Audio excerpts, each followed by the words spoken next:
My name is Jing Hui and my metric number is A179259. So today I would like to do the reflexy on the usage of the drone. And today my main direction on be the rules applicable in Malaysia for the usage of drone. So without further ado, I will be starting for my parts about the differentiating of the drone in Malaysia. So there are basically three types of drone being distributed by the Malaysians and by the government in Malaysia. So the first type would be the small unmanned aircraft system. So this is the picture for it, which is for the first type of drone. And the second type would be the small unmanned surveillance aircraft, which is this.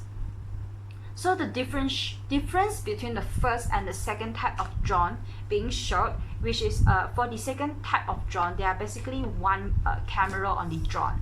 So for the third type of drone that I be introduced is for the unmanned aircraft system, which is more than 20 kg.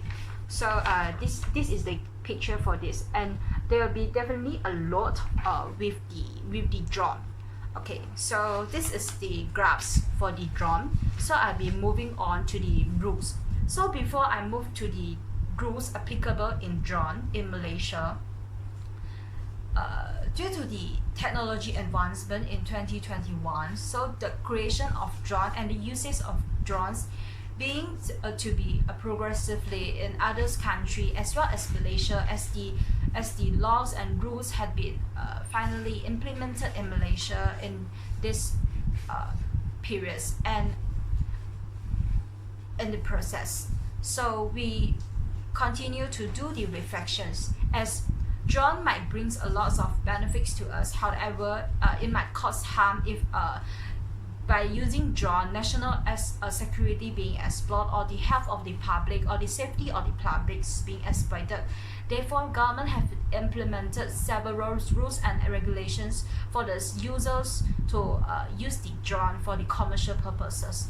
So for the first rules that having been implemented, which is the permit to be obtained. For example, the first permit to be obtained is certainly the landowner, which is the place that where the drone need to be landed down, and the consent from the chief minister, as well as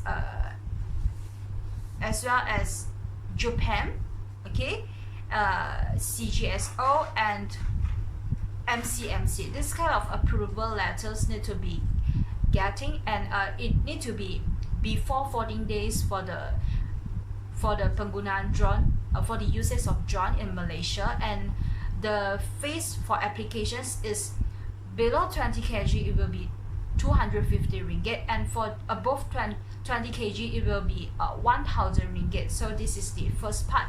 And for the second part, for the users for the drone, it need to make sure the safety for the drone. So it need to maintain the drone and need to do the tests, like maintaining from time to time being.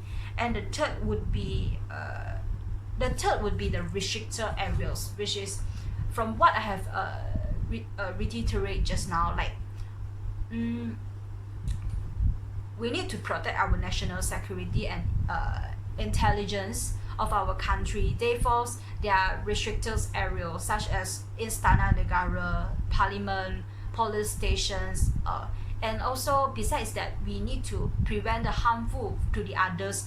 Therefore, for the restricted areas like crowded areas, which is more than 1,000 person assembly, so it's not it's totally prohibited, okay, for the drone to be used to that to reach at the areas.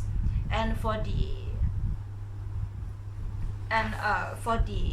fourth part, which is the maximum flight altitude, which would be the 400 meters and 122 feet. So in order to exploit the benefits of a drone being useful to our country to save the cost and boost up our economy, we need to take care for the safety, healthy of the person surrounding us, and we need to protect our national securities.